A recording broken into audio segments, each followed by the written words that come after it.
Good morning, שפע ברכה והצלחה אישים פתם שהקדושים והטהורים. We ended the Sefer Bamidbar and we're starting Sefer Devarim. And there are a lot of things to talk about in Sefer Devarim, the Book of Devarim, especially when it says Ele Advarim. Those are the things, those are the Devarim. Ele Advarim, there is no Vav, there is no connection between this to what was before. And Sefer Devarim is also called Mishneh Torah. It's very interesting. Well, Chaim HaKadosh says, "Ele advarim asher diber Moshe." Those are the things that Moshe Rabbeinu talked by himself. And this is how can we say a thing like this? How dare we even think about it? How is our Chaim HaKadosh saying a thing like this? This is unbelievable, unacceptable. How can you say such a thing when you're talking about? And let's look at it and see it for. Ele advarim, ele mi'et hakodem. We don't talk everything else. Forget now. לפי שאמר אשר דיבר משה שהם דברי עצמו. Those are, he was talking by himself. How can we say a thing like this? So, Or Chaim HaKadosh, we have to understand, is one of the great interpreters of the Torah, and he's very deep. He knew on the Kabbalah and all the Zohar HaKadosh and all those things. And sometimes you only read the surface and you don't understand what it really means. It's very hard. And every year that I read and learn him, I'm finding new things. So here, we have to understand.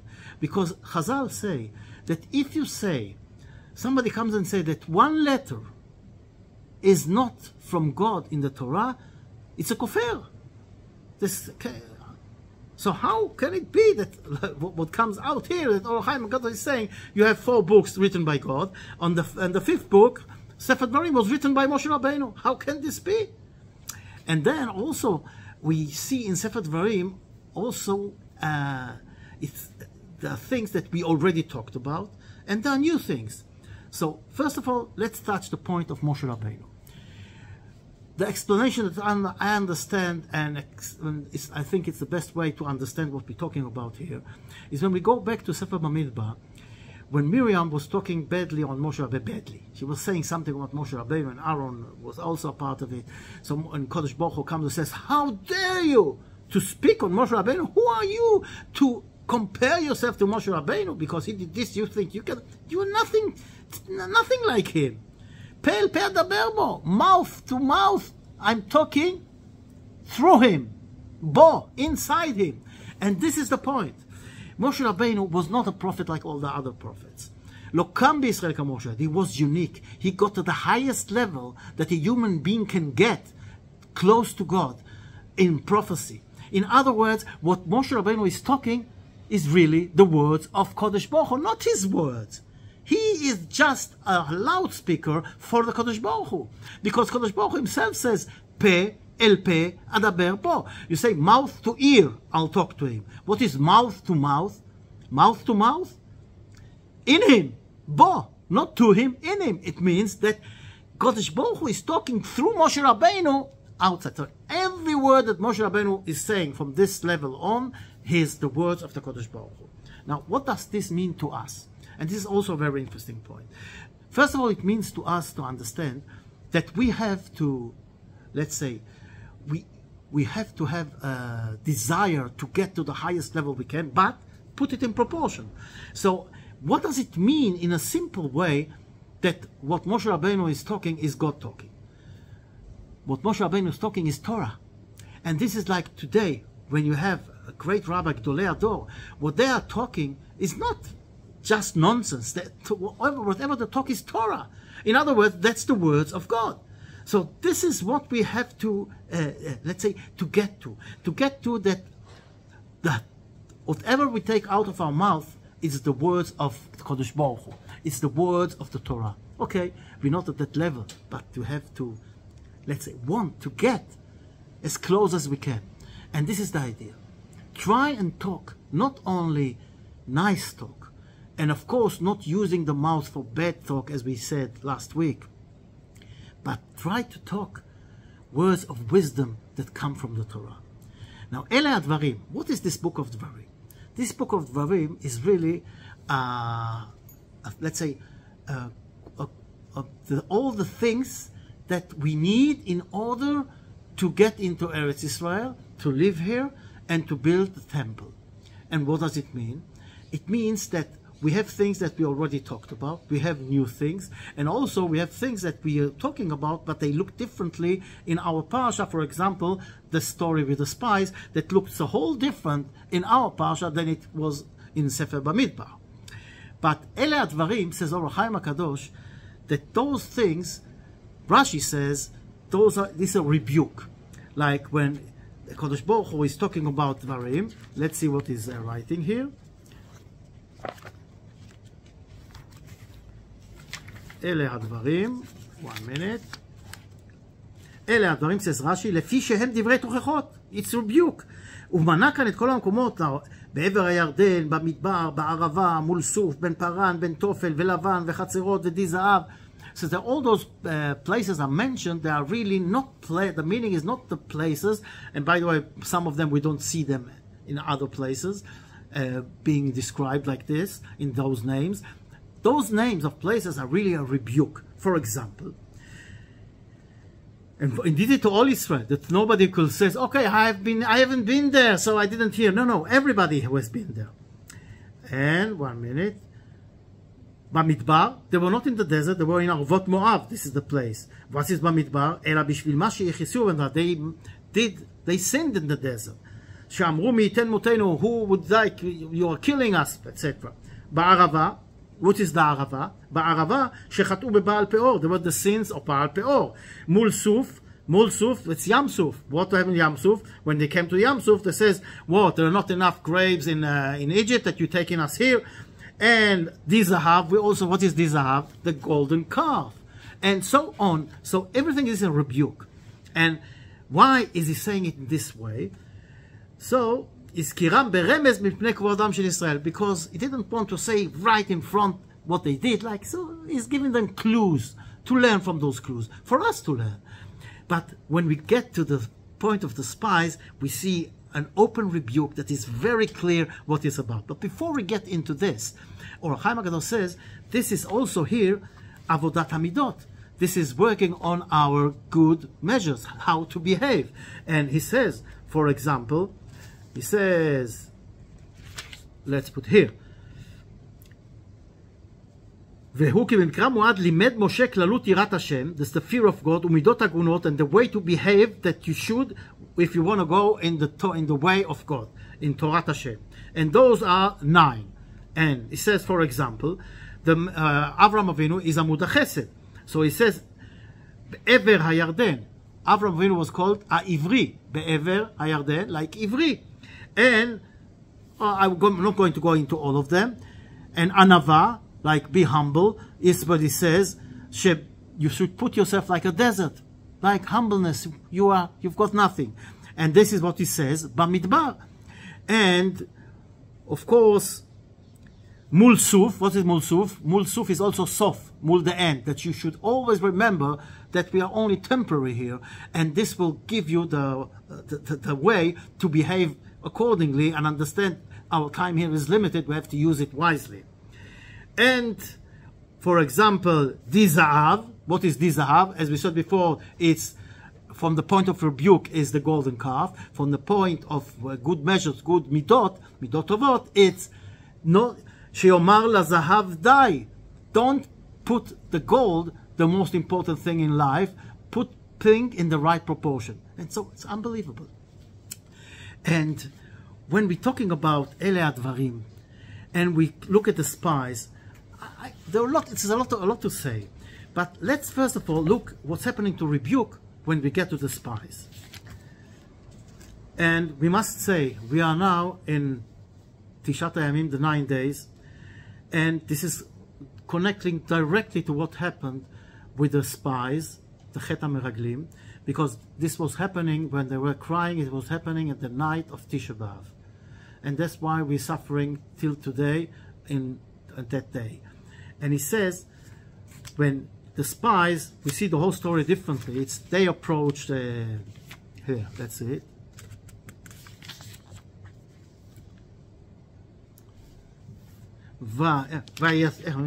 Everybody came, and you says we have to send people to see what's happening. I'm not going to go to the whole story. So the approach didn't come from God as we thought, or it looks like from the outside when we're talking Sefer Bamidbar. The Am Israel, the people, they came and demanded to send the spies. And I took 12 people, and we all know what happened. They went in and they came out and talked badly on Eretz Israel. And you were sitting and crying in the tents. The hatred of God. How can you say a thing like this? On God? To tell God that He hates us, God that gave us all the things and all the miracles He did to us in the desert and Egypt, etc., etc., etc. This is sinat chinam. This is what called sinat chinam. And here it starts. This is sinat chinam. Why was the first temple ruined? Because of avodah zarah, gilui arayot, v'shfichut damim. And the second one, and it was built. The second one, sinat chinam. Sinat chinam, hate somebody for no reason. And this is exactly when it started here, and it's still unfortunately going on as we look around and we see the sinat chinam that we have among us. And this is the main thing, that if we want to build the temple, we have to start loving each other. Ha'avat chinam. That's the only way. And he says, oh, the temple was destroyed years ago. It's nothing to do with us. Nothing to do with us. כל דור שאין בית המקדש נבנה בימיו כאילו החריבו. Every generation the temple is not being built, the בית המקדש is not being built, it's like we destroyed it. The generation destroyed it. And how? Look around. Look around the way this hatred to the religion, this hatred to each other, this sinat chinam that we have all around. And we have to fight this. And we have to do whatever we can. And here, there's another point to think about. In the times of the Ari HaKadosh, I think one of the students, I don't remember exactly the thing, came to him and says, how can we compare ourselves to the generation before? Look what we are, nothing compared to them. Well, and it's really bringing you to depression. Well, how can we achieve those levels? And he answered him and says, what do you mean? There's a whole different thing today. Your fight is different. They had it much easier from this point of view. In other words, every small thing you do today, at the times of the Ari HaKadosh, it's considered to be the biggest thing that can be. You cannot compare to what was in those years, because they had a whole different thing. And this is exactly the point to understand and realize. Especially, this is talking in the Ari HaKadosh. And today, the way the world looks, and all the temptation, and all this hatred, and all the sins, and all this. Every small thing that we do today, this has to encourage us to do whatever it is. And not think, oh, who am I? What can I do? So I did this. But they were sitting and learning from day to night. Today, even if you do the smallest thing, you get rewarded unbelievably. And this is to understand that what God wants is to each one of us to use your potential and do whatever you can in order to achieve it. Like, in order to understand, because also here we look at others. Who am I? You look at this is sitting and learning. I have to bring parnosa and so and so. So it's not only the comparison between our generation to the other generation that is nothing to compare, and every small thing that we do today is unbelievably big and huge because of the situation.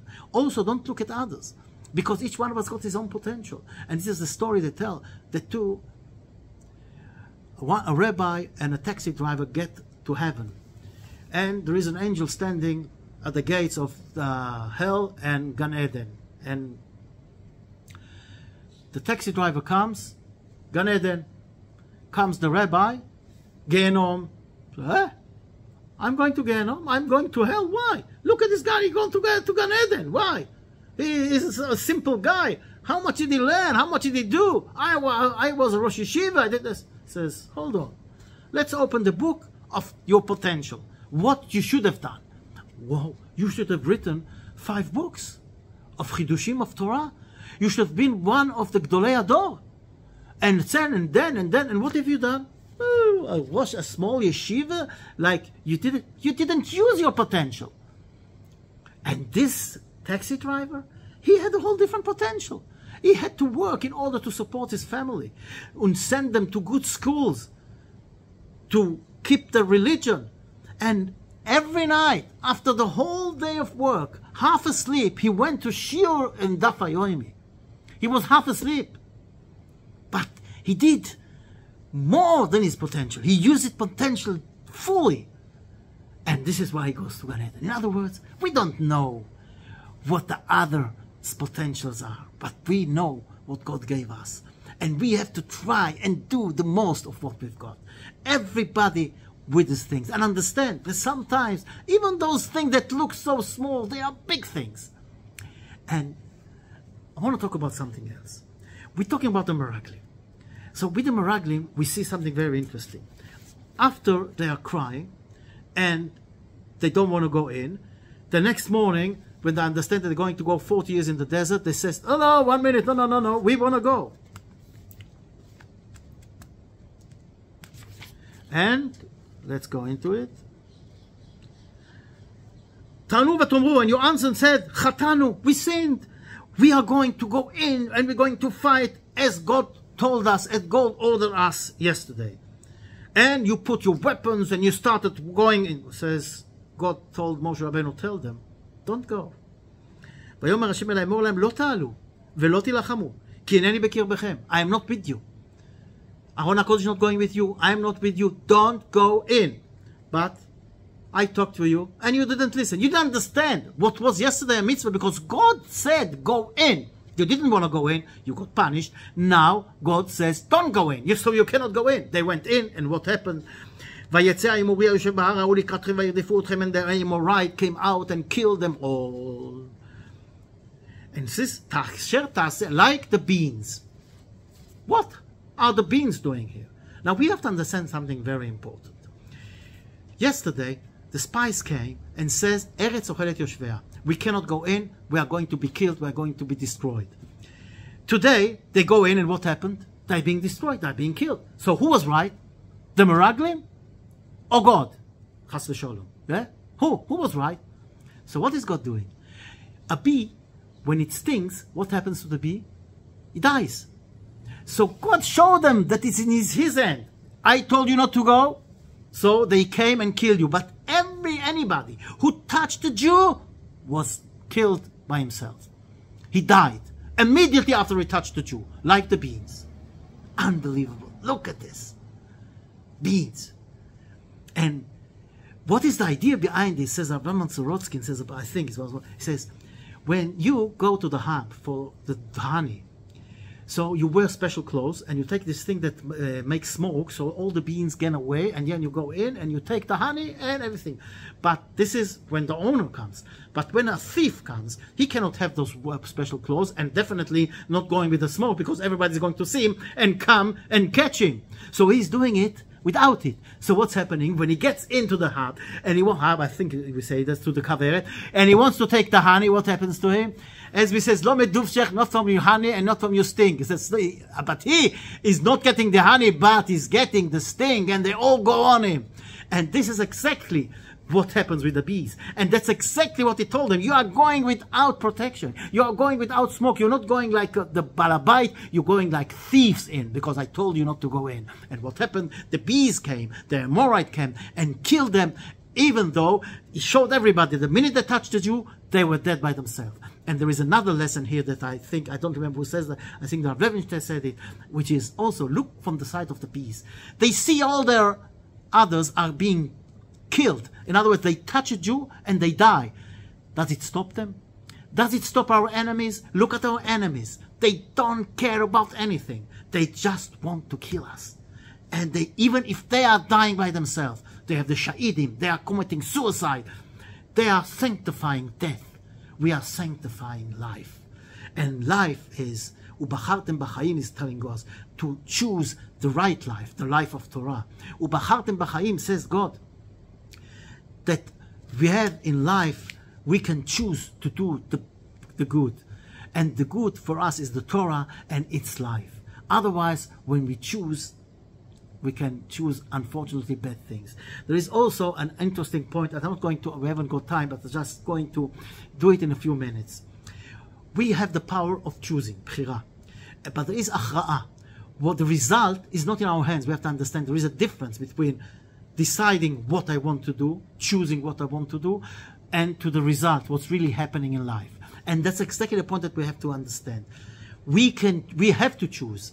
And we get reward for choosing the right thing. But even if it doesn't matter what the result is, as long as we chose to do the right thing, even if we couldn't make it, we still did the good choice, and we are going to get rewarded because of the choice, not because of the results. We are getting rewarded for the efforts we put into things, and not for the results.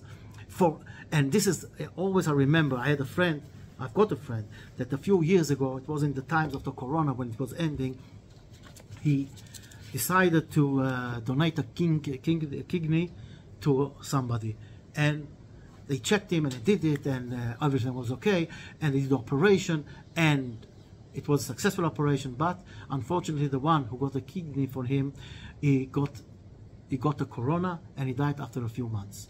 Now think about the feeling of a guy who gave a part of his body to somebody else to save his life, and it didn't happen. How does he feel? It's a terrible feeling. He gave a part of his body to save somebody, and it didn't work. By the way, when he went to the funeral, the wife came to him and says, "Thank you very much. You gave us a few months of joy." And of course he understood, and also encouraged him and says, "You chose the right thing. You had the choice, and you choose to do the good thing, to give a part. What happened later on is nothing to do with you, because we are not the one who are doing the things. God is doing them. We have the power to choose to do the good. So let us all choose to be the good, especially to love each other, to take away this hatred that we see all around, and build the better bchira. And we have to understand, we have avodat midot. We have to work on our midot. We have to understand what we've done wrong, the rebuke that we've got in our parasha. We have to look at what was happening with the meraglim.